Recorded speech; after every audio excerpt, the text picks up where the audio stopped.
ನಮಸ್ಕಾರ ಸ್ನೇಹಿತರೆ, ರಿಷಿ ಟೆಲ್ಸ್ ಚಾನಲ್ಗೆ ಸ್ವಾಗತ. ವಿಡಿಯೋ ಇಷ್ಟ ಆದರೆ ಸಬ್ಸ್ಕ್ರೈಬ್, ಲೈಕ್, ಶೇರ್ ಮಾಡಿ. ನವರಾತ್ರಿ ಹಬ್ಬ ಆರಂಭ ಆಗಿದೆ.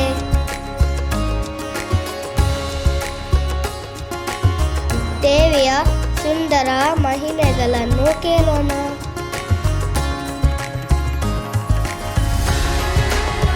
9 ದಿನಗಳು 9 ದೇವಿಯರ ಶಕ್ತಿಯ ಕಥೆಗಳನ್ನು ಹೇಳ್ತೀನಿ. ಹಾಗಾದ್ರೆ ಬನ್ನಿ ಶುರು ಮಾಡೋಣ. ರಿಷಿ ಟೆಲ್ಸ್ನ ನವರಾತ್ರಿ ಸೀರೀಸ್. ನವರಾತ್ರಿಯ 4 ದಿನದ ಪೂಜೆ ಕೂಷ್ಮಾಂಡ ದೇವಿಗೆ.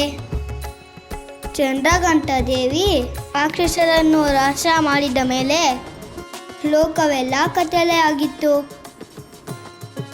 ದೇವತೆಗಳು ಕೂಡ ದೇವಿಯನ್ನು ಪ್ರಾರ್ಥಿಸಿದರು. ಆಗ ದೇವಿ ತನ್ನ ನಗುವಿನಿಂದ ಬ್ರಹ್ಮಾಂಡವನ್ನೇ ಬೆಳಗಿದರು. ಅದರಿಂದನೇ ಅವಳಿಗೆ ಕೂಷ್ಮಾಂಡ ಎಂಬ ಹೆಸರು.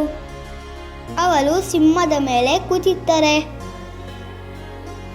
ಅವಳ 8 ಕೈಗಳಲ್ಲಿ ಶಂಖ, ಚಕ್ರ, ಗದ, ಕಮಂಡಲು, ಕಮಲ, ಬಿಲ್ಲು, ಬಾಣ, ಅಮೃತ ಕಲಶ ಇದೆ. ಕೂಷ್ಮಾಂಡ ಅಮ್ಮ ನಮಗೆ ಬೆಳಕು, ಶಕ್ತಿ, ಸಂತೋಷ ಕೊಡ್ತಾರೆ. ಹಾಗಾದರೆ ಎಲ್ಲರೂ ಹೇಳಿ, ಓಂ ದೇವಿ ಕೂಷ್ಮಾಂಡಾಯೈ ನಮಃ.